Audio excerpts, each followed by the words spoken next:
Hazel Hunkins Hallinan, 87, is a tiny, gray-haired woman with a feminist vocabulary, a notorious arrest record, and a surprisingly sharp tongue.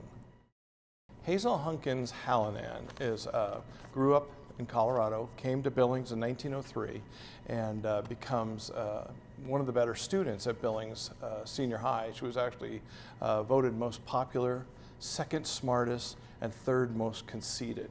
And so in 1908, she makes her way off to college, gets a chemistry degree, and works in chemistry labs for a period of time until 1916. She comes back home to care for her ailing mother. And when her mother starts feeling better, she starts applying for more jobs for chemistry labs. And she's told several times, "You're qualified, but we really don't want a woman working in our labs."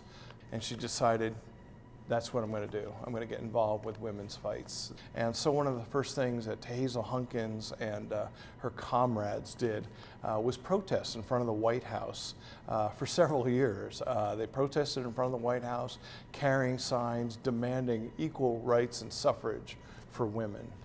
At one point, they had 2,000 anti-suffragist protesters against less than 24 women protesting for their rights. And these women and these anti-suffragist protesters tore their signs away. The next day they would come back again. Hazel Hunkins brings another sign saying, "We want the right to vote." And then they would be arrested. So these 2 or 3 dozen women kept this vigilant activity up in front of the White House, basically within eyeshot of President Wilson, who they had hoped would create national suffrage. You know, we didn't hear of her or know her story here in Billings, Montana. But once we started looking at the national press, the San Francisco Examiner had stories about Hazel Hunkins of Billings, Montana, climbed over the White House fence and lit watchfires below President Wilson's window at the White House. The Washington Post would write stories about Hazel Hunkins climbed a picket in front of the White House and had her sign torn away from her and then was arrested.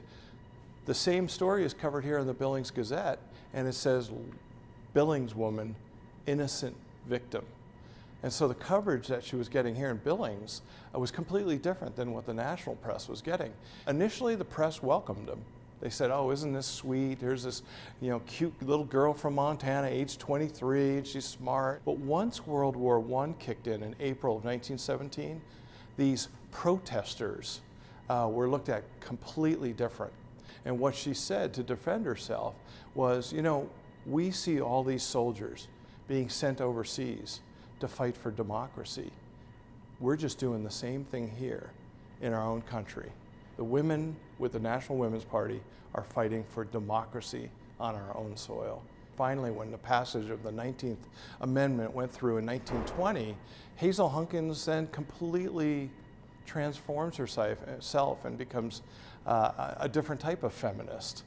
She actually marries Charles Hallinan, a Chicago reporter, and Mr. Hallinan and her moved to England. They moved to England, and she lives in London for the next 50 years, becomes the leader of the 6 Point Group, a feminist organization out of England. She's the only American-born leader of the group in that whole 50 years. And in 1977, she comes back to the US to fight for the Equal Rights Amendment. And in 1977, she ends up marching in the protests.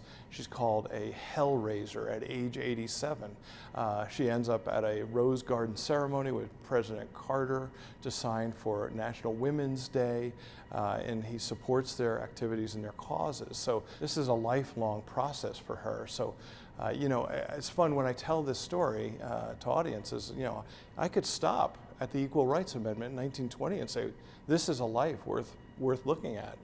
But then you add 50 years of feminist leadership in England, and then I could stop then and say, this is a life worth looking at. But then I can take people right into the 1970s and talk about her work with the Equal Rights Amendment and that fight there, and she was not afraid to speak her mind. In the end, she chose to be buried with her husband at Mount View Cemetery here in Billings.